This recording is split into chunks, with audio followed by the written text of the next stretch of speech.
கடந்த 2-3 நாட்கள்ல உலகம் மிகப்பெரிய ஒரு மாற்றத்தை சந்திச்சிருக்குது. வெனிசுலா அதிபர் நிக்கோலஸ் மதுரோ அமெரிக்க படைகளால நாடு புகுந்து கைது செய்யப்பட்டுள்ளார். இது உலகம் முழுக்க மிகப்பெரிய ஒரு அதிர்வலையை ஏற்படுத்தி இருக்குது. இது அமெரிக்க அதிபர் ட்ரம்ப் செஞ்ச ஒரு சர்வாதிகாரமான ஒரு செயல் அப்படின்னு சொல்லி அமெரிக்கா எதிர்க்கட்சிகளும் மற்ற ஒரு சில நாடுகளும் சொல்லுது. வெனிசுலா இதை ஆக்கிரமிப்பு அப்படின்னு சொல்லி சொல்லுது. ஆனால் அமெரிக்கா இதை ஜனநாயக போர் அப்படின்னு சொல்லி சொல்கிறாங்க. ஆனால் முதலீட்டாளர்கள் இதை ஆயில் வார் அப்படின்னு சொல்லி சொல்கிறாங்க. ஆனால் நம்ம வரலாற்றினுடைய பக்கங்களை கொஞ்சம் புரட்டி பார்ப்போமானா உண்மை ரொம்ப சிக்கலானது. இது ஏதோ லத்தீன் அமெரிக்க பகுதியில் நடந்த ஒரு அரசியல் மாற்றம் அப்படின்னு சொல்லி மட்டும் எடுத்துட முடியாது. இது உலகம் முழுக்க மிகப்பெரிய ஒரு தாக்கத்தை ஏற்படுத்தக்கூடிய ஒரு விஷயம். உங்கள் வீட்டு சமையலறையில் இருக்கக்கூடிய கேஸ் சிலிண்டரில் உங்களுடைய டிமார்ட் அக்கௌண்ட்டில் இருக்கக்கூடிய முதலீடுகளை கை வைக்கக்கூடிய ஒரு விஷயம். ஸோ அதனால் இதை கொஞ்சம் நம்ம ஆழமாக அந்த வீடியோவில் பார்க்க போகிறோம். இந்த வீடியோவில் நம்ம பார்க்க போகிறது 3 முக்கியமான விஷயங்கள். எப்படி வெனிசுலா அவங்க காலில் அவங்களே சுட்டுக்கிட்டாங்க, இந்த பெட்ரோ டாலர் அப்படின்னு சொல்லி சொல்லக்கூடிய ஒரு விஷயம் அது எப்படி இந்த போரை தூண்டிச்சு, ரொம்ப முக்கியமாக இந்த விஷயம் உலகம் முழுக்க பொருளாதாரத்தில் உங்களுடைய முதலீட்டில் எந்த விதமான ஒரு தாக்கத்தை ஏற்படுத்தும் அப்படிங்கிறதெல்லாம் பார்க்கலாம். இந்த வீடியோ உங்களுக்கு ரொம்ப இன்ஃபர்மேட்டிவாக இருக்கும் அப்படின்னு சொல்லி நினைக்கிறேன். ஐத்தமிழ் அகாடமிக்கு உங்களை வரவேற்கிறேன். இது வரைக்கும் சேனலை சப்ஸ்கிரைப் பண்ணா சேனலை சப்ஸ்கிரைப் பண்ணிக்கோங்க. வாங்க வீடியோக்குள்ளே போகலாம்.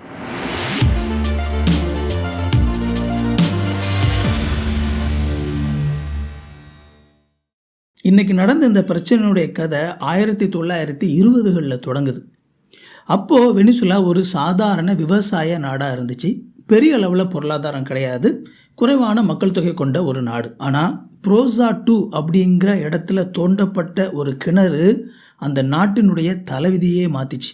அந்த இடத்துல இருந்து வெளியே பீச்சு அடித்தது தண்ணி இல்லைங்க, கருப்பு தங்கம். அதாவது கட்டியாக தார் மாதிரியான ஹெவி ஆயில் அப்படின்னு சொல்லி அழைக்கப்படக்கூடிய அந்த பெட்ரோலிய மூலப்பொருள் உள்ளிருந்து வெளியே வந்தது. நம்ம வழக்கமாக எப்போவுமே என்ன நினைப்போம் அப்படின்னா, உலகத்திலேயே அதிகமான எண்ணெய் வளம் கொண்ட நாடு சவுதி அரேபியா இல்லையா, அந்த மத்திய தரைக்கடல் பகுதியில் இருக்கக்கூடிய நாடுகள் தான் அதிகமான எண்ணெய் வளம் கொண்டதாக இருக்குது அப்படின்னு சொல்லி நினைப்போம். ஆனால் உண்மை என்ன அப்படின்னா, உலகத்திலேயே மிக அதிகமான எண்ணெய் வளம் கொண்ட நாடு இந்த வெனிசுலா தான்.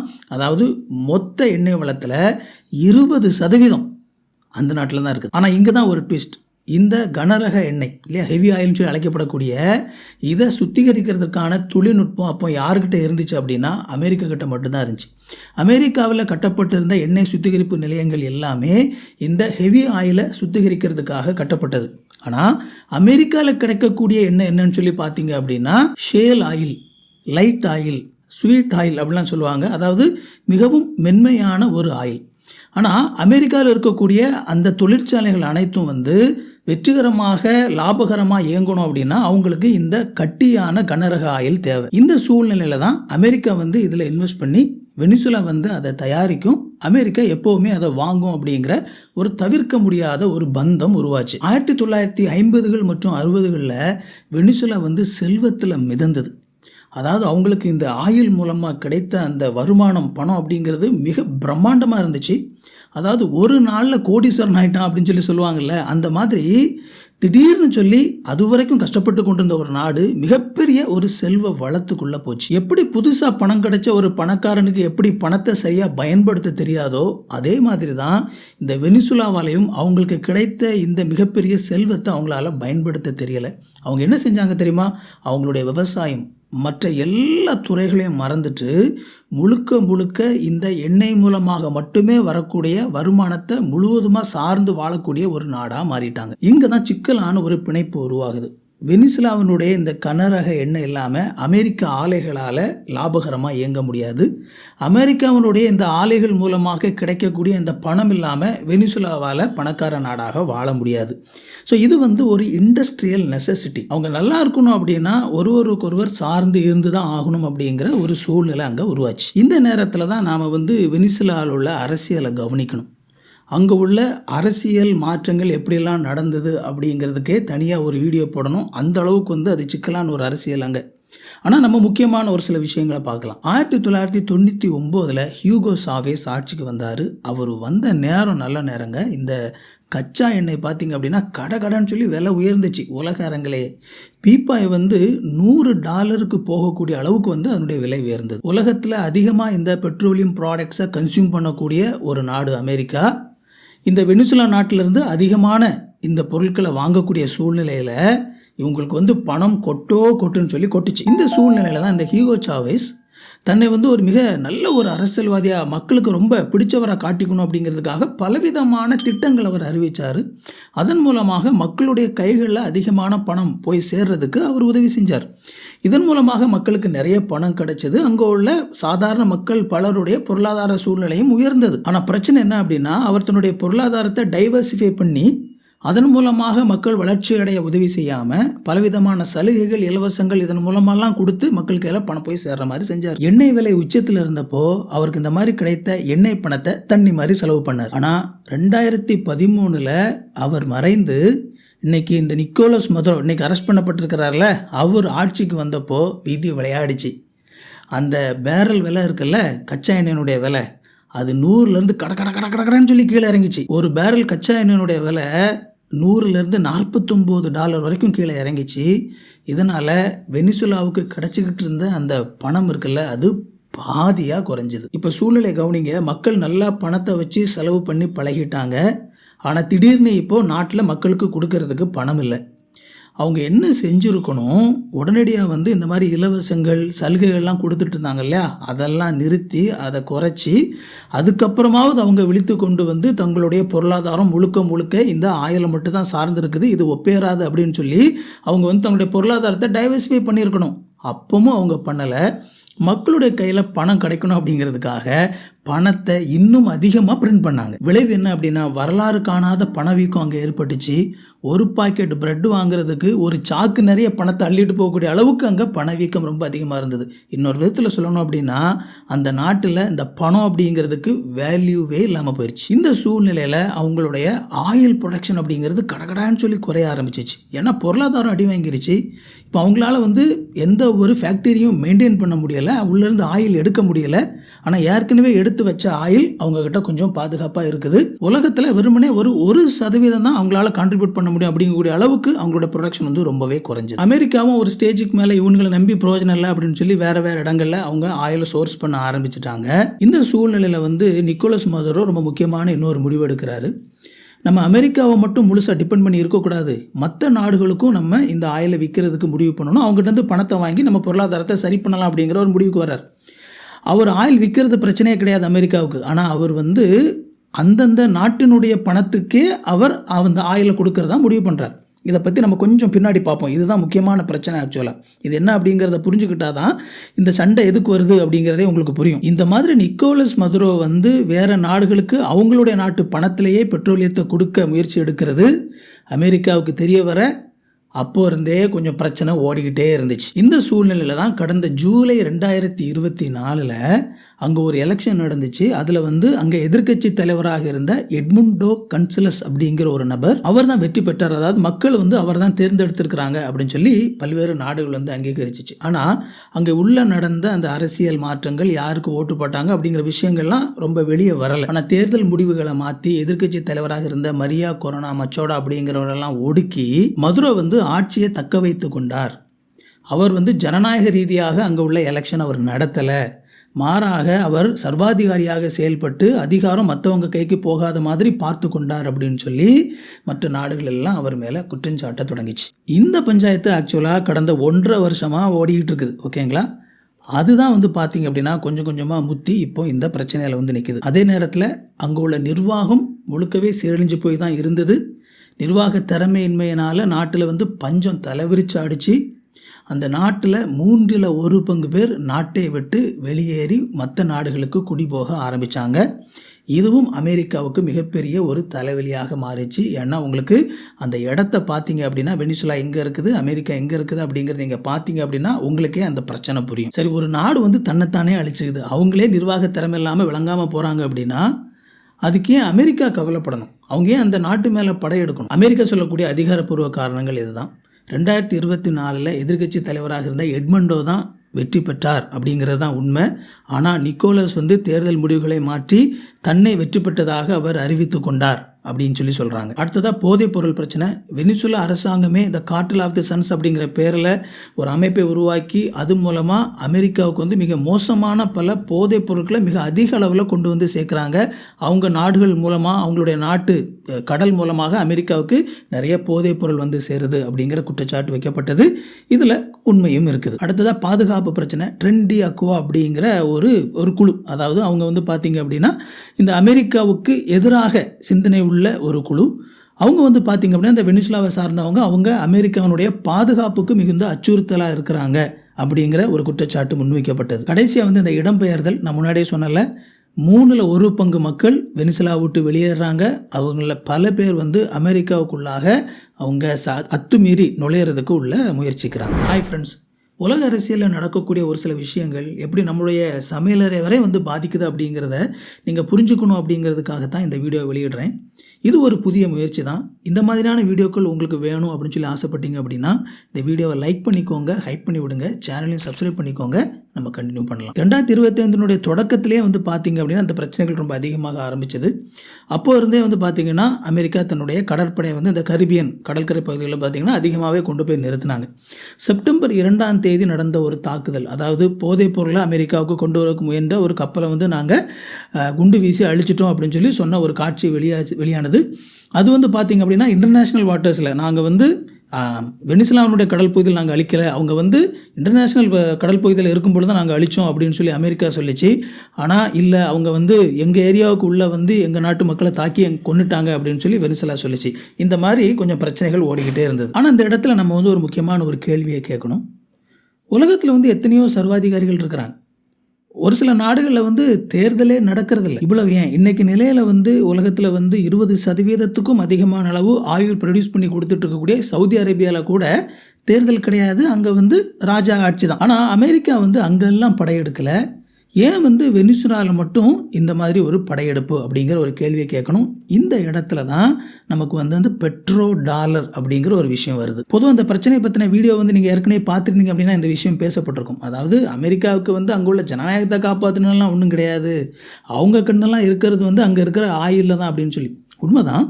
ஆனால் அந்த ஆயிலை வந்து அவங்க வாங்குறது இல்லை அங்கே பிரச்சனை. அந்த நாடு வந்து யாருக்கு விற்க போகிறாங்க, எப்படி விற்க போகிறாங்க அப்படிங்கிறது தான் அமெரிக்காவுடைய பிரச்சனை. இந்த இடத்துல தான் இந்த பெட்ரோ டாலர்னால் என்ன அப்படிங்கிறத கொஞ்சம் கவனமாக நம்ம பார்க்கணும். 1974 அன்றைக்கு அமெரிக்க செயலராக இருந்த ஹென்ரி கிசிஞ்சர் அப்படிங்கிறவர் சவுதி அரேபியாவோடு கூட ஒரு ஒப்பந்தம் பண்ணார். அந்த ஒப்பந்தம் என்ன அப்படின்னா, நாங்கள் வந்து உங்களுடைய நாட்டுக்கு பாதுகாப்பு தருவோம், ஆனால் நீங்கள் உங்களுடைய எண்ணெயை சர்வதேச சந்தையில் விற்கும் பொழுது டாலருக்கு மட்டும்தான் விற்கணும் அப்படின்னு சொல்லி சொன்னார். அதாவது உலகத்திலேயே அதிகமான ஆயில் ப்ரொடியூஸ் பண்ணி கொண்டிருந்த சவுதி அரேபியா மற்ற நாடுகளுக்கு எண்ணெய் கொடுக்கும்போது டாலர் ப்ரைஸுக்கு மட்டும்தான் கொடுக்கும்.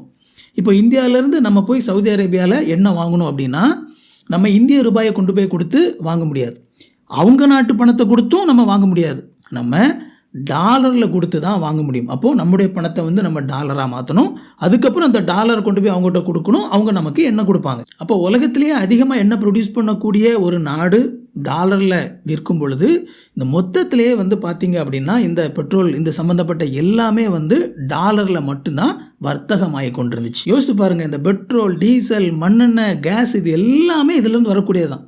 இது எல்லாமே உலகம் முழுக்க டாலரில் மட்டுமே வர்த்தகமாகக்கூடிய நிலையில் இதுதான் டாலர் அப்படிங்கிற ஒரு விஷயத்தை, அதாவது அமெரிக்க டாலரை எப்பொழுதுமே உலகத்தில் வந்து மிக மதிப்பு வாய்ந்த ஒரு கரன்சியாக வச்சுருக்கிறதுக்கு ரொம்ப முக்கியமான ஒரு காரணமாக இருந்துச்சு.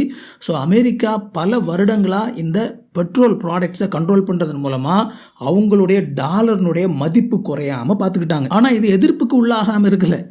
உலகத்தில் யாரெல்லாம் இந்த மாதிரி டாலர்னுடைய இந்த ஆதிக்கத்தை மாற்றுறதுக்கு முயற்சி பண்ணாங்களோ அவங்களுக்கு என்ன நடந்துச்சு அப்படிங்கிறத பார்த்துடலாமா? 2000ஆவது வருடத்தில் ஈராக் அதிபர் சதாம் ஹுசேன் அவருடைய பெட்ரோலை வந்து யூரோவில் விற்க போகிறதாக அறிவித்தார். அந்த நாட்டில் மிகப்பெரிய பேரழிவு ஆயுதங்கள் இருக்குது அப்படின்னு சொல்லி உடனடியாக அவர் மேலே மிகப்பெரிய குற்றச்சாட்டுகள் வைக்கப்பட்டது. 2003 அந்த நாட்டின் மேலே அமெரிக்காவில் வந்து படையெடுக்கப்பட்டது. சதாம் ஹுசேன் கொல்லப்பட்டார். ஆனால் கொல்லப்பட்டதுக்கு அப்புறமா அந்த நாடு ஃபுல்லாக தேடினாங்க, எந்த ஒரு பேரழிவு ஆயுதமும் இருந்ததாக கண்டுபிடிக்கப்பட்டு சர்வதேச ஊடகங்களில் அது காட்டப்படவே இல்லை. 2009 லிபியா அதிபர் கடாஃபி அமெரிக்க டாலருக்கு எதிராக ஆப்பிரிக்காவில் ஒரு தங்க டாலரை உருவாக்குறதுக்கு முயற்சி பண்ணார். கோல்டு டைனர் அப்படின்னு சொல்லி சொல்லுவாங்க. அவர் இந்த நாணயத்தை அடிப்படையாக வச்சு ஆப்பிரிக்காவை ஒன்றிணைக்க முயற்சி பண்ணார். அவர் ஒரு யூஎஸ்ஏ உருவாக்குனார், யுனைடெட் ஸ்டேட்ஸ் ஆஃப் ஆப்பிரிக்கா அப்படின்னு சொல்லி. நீங்கள் பொதுவாக அந்த கடாஃபி அப்படிங்கிற நபரை பற்றி நீங்கள் இன்டர்நெட்டில் தேடினீங்க அப்படின்னா உங்களுக்கே தெரியும். அவர் மிக ஒரு மோசமான ஒரு நபர், மிக ஒரு மோசமான ஒரு மனித இனத்திற்கே துரோகி அவர் அப்படிங்கிற மாதிரியான பல தகவல்கள்லாம் வந்து நெட்டில் இருக்கும். 2011 நேட்டோ படைகள் வந்து அவருடைய நாட்டை தாக்கிச்சு, அவரும் கொல்லப்பட்டார். முதலாவது சதாம் ஹுசைன், அடுத்ததாக கடாஃபி, இப்போ அடுத்தால இப்போ 2026க்கு வரலாம். இதில் நிக்கோலஸ் மதுரோ என்ன செய்ய ஆரம்பித்தார் அப்படின்னா, நான் முன்னாடியே சொன்ன மாதிரி அவருடைய நாட்டில் இருந்த அந்த ஆயிலை மற்ற நாடுகளுக்கு அவங்களுடைய நாட்டு பணத்துக்கே விற்பதாக அறிவித்தார். அதாவது நாங்கள் வந்து ரஷ்யா கிட்ட போய் சொன்னார், நாங்கள் உங்கள் பணத்துக்கே நாங்கள் என்ன செஞ்சுக்கிறோம், ஆயிலை உங்கள்கிட்ட விற்றுடுறோம். அதே மாதிரி சைனா கிட்ட போய் சொன்னார், நீங்கள் எங்களுக்கு தொழில்நுட்பம் தாங்க, நாங்கள் உங்கள் பணத்துக்கே உங்கள்கிட்ட ஆயிலை விற்கிறோம். டாலரில் விற்காமல் அந்தந்த நாட்டினுடைய பணத்திற்கு அவர் வந்து ஆயிலை அவர் விற்க ஆரம்பித்தார். இதுதான் போருக்கான அடிப்படை பிரச்சனை. அதாவது இணையத்தில் வந்து இன்னும் ஒன்று சில வதந்திகள் இருக்குது. 1974 சவுதி அரேபியாவோடு கூட போடப்பட்ட அந்த ஒப்பந்தம் வந்து இப்போ முடிவடைஞ்சிருச்சு. அமெரிக்கா வந்து இந்த எண்ணெய் வர்த்தகத்தில் தன்னுடைய ஆதிக்கத்தை தொடர்ந்து நிலைநிறுத்துறதுக்காக அவங்க வந்து இந்த சண்டையை பண்ணுறாங்க அப்படிங்கிற மாதிரியான ஒரு பார்வை இருக்குது. அது மிக மிக தவறானது. அந்த ஒப்பந்தத்துக்கு வந்து எண்டு டேட் அப்படின்னு சொல்லலாம் ஒன்றுமே கிடையாது. அதே மாதிரி வெனிசுலா வந்து பிரிக்ஸ், அதாவது இந்தியா, சைனா, ரஷ்யா இந்த மாதிரி நாடுகள்லாம் ஒரு அமைப்பாக பிரிக்ஸ் அப்படின்னு சொல்லி இருக்கிறாங்க. இந்த பிரிக்ஸில் வந்து இவங்க வெனிசுலா சேர்றதுக்கு முயற்சி பண்ணுறாங்க. அவங்கள வந்து நம்ம சேர விடக்கூடாது, சேர விட்டால் நமக்கு ஆபத்தாயிரும், அதனால தான் அமெரிக்கா வந்து சண்டை போடுறாங்க அப்படிங்கிற ஒரு பார்வையும் முன்வைக்கப்படுது. அதுவும் ஒரு தவறான பார்வை. வெனிசுலா பிரிக்ஸ் அமைப்பில் வந்து சேர்றதுக்கு ஆசைப்பட்டது உண்மைதான். ஆனால் அவங்கள வந்து அதில் சேரக்கூடாது அப்படின்னு சொல்லி தடுத்தது வந்து அமெரிக்கா இல்லை, பிரேசில் தான் அவங்க உள்ளே வரக்கூடாது அப்படின்னு தன்னுடைய நேட்டோ பவரை பயன்படுத்தி அவங்க உள்ளே சேர விடாமல் தடுத்தாங்க. ஸோ அதுக்கும் அமெரிக்காவுக்கும் எந்த சம்மந்தமும் கிடையாது. அமெரிக்காவுக்கு வெளிப்படையாக இருக்கக்கூடிய பயம் ஒன்று தான், இந்த பெட்ரோ டாலர் அப்படின்னு சொல்லி ஒரு விஷயம் இருக்குல்ல, அது பாதிக்கப்படுமா அப்படிங்கிறதான்.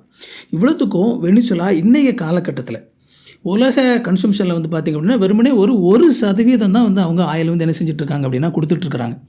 அப்போ அந்த ஆயில் இல்லாமல் வந்து அமெரிக்காவால் சஸ்டெயின் பண்ண முடியும், அதில் ஒரு பிரச்சனையும் இல்லை. ஆனால் இன்றைக்கி வந்து வெனிசுலா டாலரில் வந்து அந்த ஆயிலை விற்காமல் அவங்க வந்து மற்ற நாடுகளுக்கு யுவான்லேயோ அல்லது வந்து ஈரோலையோ ரஷ்யாவுக்கு வந்து அவங்க பணத்துலேயோ அவங்க விற்க ஆரம்பித்தாங்க அப்படின்னா, இதை பார்த்துட்டு இன்றைக்கி உலகத்தில் 20%க்கும் அதிகமான அளவுக்கு ஆயில் கொடுத்துட்டு இருக்கக்கூடிய சவுதி அரேபியா அப்படிங்கிற நாடு, அவங்களும் நாங்கள் இனிமேல் டாலரில் விற்க மாட்டோம், நாங்களும் வேறு கரன்சிக்கு மாறுறோம் அப்படின்னு சொல்லி மாறினாங்க அப்படின்னா ஒரே நாளில் அமெரிக்காவினுடைய அந்த டாலர் அப்படிங்கிற விஷயம் ஒரு பெரிய விஷயமா இருந்துகிட்ருக்குல்ல, அது வந்து பொலன்னு உடஞ்சி தரையில் விழுந்துடும். ஒரு பிரச்சனையை வந்து முளையிலே கிளியரணும் அப்படின்னு சொல்லி சொல்லுவாங்கள்ல, அதை தான் இப்போ அமெரிக்கா பண்ணுது. இந்த மாதிரி நீங்கள் இந்த பெட்ரோ டாலரை நீங்கள் சேலஞ்ச் பண்ணீங்க அப்படின்னா நாங்கள் உங்களை அழிப்போம் அல்லது அடிப்போம் அப்படின்னு சொல்லி அமெரிக்கா உலகத்திற்கு இந்த போர் மூலமாக நிக்கோலஸ் மதுரோவை கைது பண்ணதன் மூலமாக தெரிவிச்சிருக்கிறாங்க. இதுதான் விஷயம். உண்மையிலே வந்து அவங்க இதை சொல்லாமலாம் செய்யலை, சொல்லிட்டு தான் செய்கிறாங்க. அவங்க ஒரு பக்கம் வந்து இது ஜனநாயக மீட்பு அது இதுன்னு சொல்லி ட்ரம்ப் வந்து சும்மா கொஞ்சம் பூசி மொழுகினாலும் கூட 2 வாரங்களுக்கு முன்னால், அதாவது 2025 டிசம்பர் 18 அமெரிக்க உள்நாட்டு பாதுகாப்பு ஆலோசகர் ஸ்டீஃபன் மில்லர் வந்து தன்னுடைய எக்ஸ் பக்கத்தில் ஒரு அறிவிப்பு வெளியிட்டிருந்தார். அவர் சொன்னது இதுதான், வெனிசுலாவில் அந்த எண்ணெய் வளத்தை உருவாக்குனதே அமெரிக்கா தான், நாங்கள் இல்லாமல் அந்த மாதிரி ஒரு எண்ணெய் வளம் அங்கே உருவாகியிருக்காது, அதில் வந்து நாங்கள் பல கோடிக்கணக்கான அளவு டாலர் வந்து இன்வெஸ்ட் பண்ணியிருக்கிறோம், நீங்கள் வேறு நாட்டுக்கு வேறு கரன்சியில் நீங்கள் விற்றீங்க அப்படின்னா அது அமெரிக்காவிடமிருந்து அமெரிக்காவினுடைய செல்வத்தை சுரண்டுவது, திருடுவது மாதிரி நீங்கள் எங்கிட்டேருந்து திருடுறீங்க அப்படின்னு சொல்லி சொல்கிறார். அதாவது இன்னொரு விதத்தில் சொல்கிறார், என்ன சொல்கிறார் அப்படின்னா, வெனிசுலாவில் உங்ககிட்ட என்ன இருக்குது அப்படிங்கிறது உண்மை தான், ஆனால் அந்த எண்ணெய் உனக்கானது கிடையாது, அந்த எண்ணெய் எனக்கானது, அது ஏன் சொத்து, நீ வேறு யாருக்கும் கொடுக்கக்கூடாது அப்படின்னு சொல்லி அவர் சொல்கிறார். கவனிங்க, அவர் அந்த திருட்டு அப்படிங்கிற வார்த்தையை பயன்படுத்துகிறாரு. அதாவது அமெரிக்காவை பொறுத்த வரைக்கும் இது வந்து படையெடுப்பு அப்படின்னு சொல்லி அவங்க பார்க்கல, மாறாக அவங்களிடத்திலிருந்து திருடப்பட்ட ஒரு விஷயத்தை நாங்கள் திருப்பி மீட்டுக்கொள்கிறோம் அப்படிங்கிற மாதிரியான கண்ணோட்டத்தில் தான் அமெரிக்கா பார்க்குறாங்க. நீங்கள் இந்த வீடியோவை இதுவரைக்கும் கவனமாக பார்த்துட்டு வந்திருந்தீங்க அப்படின்னா மொத்தமாக இந்த போருக்கு வந்து ஒரு 4 காரணங்கள் இருக்கிறத உங்களால் பார்க்க முடியும். அதில் ரொம்ப முக்கியமானது வந்து அஃப்கோர்ஸ் ரொம்ப ஆபியஸானது இந்த பெட்ரோ டாலர் அப்படின்னு சொல்லப்படக்கூடிய அந்த டாலரினுடைய மதிப்பை உயர்த்தக்கூடிய, டாலரில் எப்போவுமே வர்த்தகமாகி கொண்டு இருக்கக்கூடிய அந்த பிரச்சனை, அது பாதிக்கப்படுமோ அப்படிங்கிற பயத்தில் அமெரிக்கா படையெடுக்குது. அடுத்ததான் அந்த மதுரோ மேலே வைக்கப்படக்கூடிய அந்த போதைப்பொருள் கடத்தல் குற்றச்சாட்டு, அது மட்டும் இல்லாமல் அமெரிக்காவுக்கு எதிரான ஒரு தீவிரவாத அமைப்புகள்லாம் அங்கே உருவாகுது அப்படின்னு சொல்லப்படக்கூடிய அந்த குற்றச்சாட்டு. இந்த போதைப்பொருள் பிரச்சனை அப்படிங்கிறது அமெரிக்காவில் எப்போவுமே இருந்துகிட்டு இருக்கக்கூடிய ஒரு விஷயந்தான். ஆனால் இப்போ திடீர்னு இந்த விஷயத்தை பெருசாக்குறது, அவங்க அந்த நாட்டுக்கு போருக்கு போயிருக்காங்க அப்படிங்கிறத நியாயப்படுத்துறதுக்காக அமெரிக்கா செய்யக்கூடிய ஒரு விஷயம். ஆனால் பிரச்சனை உண்மைதான். மூணாவதாக இடம்பெயரும் மக்களை தடுப்பது. அதாவது 1/3 மக்கள் நாட்டை விட்டு வெளியே வராங்க. அவங்க பலர் அமெரிக்காவுக்கு உள்ளே அத்துமீறி அவங்க உள்ள நுழைய முயற்சி பண்ணுறாங்க. ட்ரம்ப் அடிக்கடி சொல்லிட்டு இருப்பார், இல்லீகல் ஏலியன்ஸ்னு சொல்லிட்டு இருக்கிறார்ல. அந்த மாதிரி வெனிசுலாவிலேருந்து நிறைய இல்லீகல் ஏலியன்ஸ் உள்ளே வராங்க. இதில் ஒரு பேக் ஸ்டோரி இருக்குது. என்ன அப்படின்னா, வெனிசுலாவில் பொருளாதாரம் மிக அதிகமாக பாதிக்கப்பட்டிருந்த நிலையில் அங்கே பிளாக் மார்க்கெட்டில் டாலரில் தான் வர்த்தகம் ஆகிட்டு இருந்துச்சு. அதாவது அவங்க நாட்டில் உள்ள பணம் சுத்தமாக மதிப்பு இல்லாமல் போயிடுச்சு. அதனால் மக்கள் பேக்ரவுண்டில் பார்த்தீங்க அப்படின்னா டாலரில் தான் என்ன செஞ்சுட்டு இருந்தாங்க அப்படின்னா பரிவர்த்தனைகள் நிறையவே பண்ணிகிட்டு இருந்தாங்க. அப்போது மக்கள் கையில் அவங்க நாட்டினுடைய பணம் இல்லை, டாலர் அவங்க கையில் அமெரிக்கா டாலர் இருந்தது. அப்போ இந்த நிலையில் மக்கள் அவங்க கையில் இருக்கிற அந்த அமெரிக்கா டாலரை வச்சுட்டு அடுத்ததை எங்கே போவாங்க?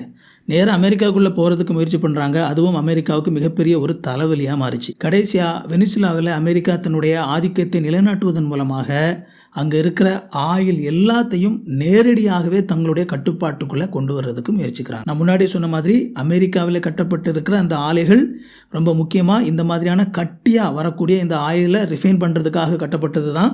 அதனால் அவங்களுக்கு வெனிசுலாவிலிருந்து இந்த ஆயில் உள்ளே வரும்போது அது மூலமாக அவங்களுக்கு நிறைய பை ப்ராடக்ட்ஸ் தயாரிக்க முடியும்.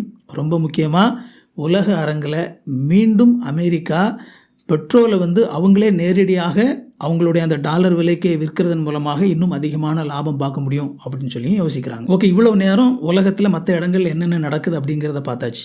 இப்போ இந்தியா பக்கம் திரும்புவோம். இந்த சூழல் இந்தியாவில் என்ன விதமான தாக்கத்தை ஏற்படுத்த போகுது? நான் முன்னாடியே சொன்ன மாதிரி இது எங்கேயோ உலகத்தில் நடக்கக்கூடிய ஒரு விஷயமா இருந்தாலும் இது இந்த ஜியோ பாலிட்டிக்ஸ் அப்படின்னு சொல்லுவாங்க. இந்த புவிசார் அரசியல், பொருளாதாரம் இல்லை எங்கே நடந்தாலும் அது உலகத்தில் எல்லா பகுதியிலையும் மிகப்பெரிய ஒரு தாக்கத்தை ஏற்படுத்தும். அதுவும் ரொம்ப முக்கியமாக இந்தியாவில் மிகப்பெரிய தாக்கத்தை அது ஏற்படுத்தும். இந்தியா ஒரு தர்மச்சங்கடமான ஒரு நிலைமையில் இருக்குது அப்படிங்கிறது தான் உண்மை. இப்போ இந்தியா பிரிக்ஸ் அமைப்பில் இந்தியா மிக முக்கியமான ஒரு பங்காக இருக்கிறாங்க. இந்த பிரிக்ஸில் ஏற்கனவே இருக்கக்கூடிய சைனா, ரஷ்யா இவங்கெல்லாம் துணிஞ்சு அமெரிக்கா செஞ்சது தப்புடா அப்படின்னு சொல்லிட்டு இது சர்வாதிகாரித்தனமான ஒரு வேலை, நீ பண்ணது தப்பு அப்படின்னு சொல்லிட்டு அவங்க ஸ்ட்ராங்காக சொல்லிட்டாங்க.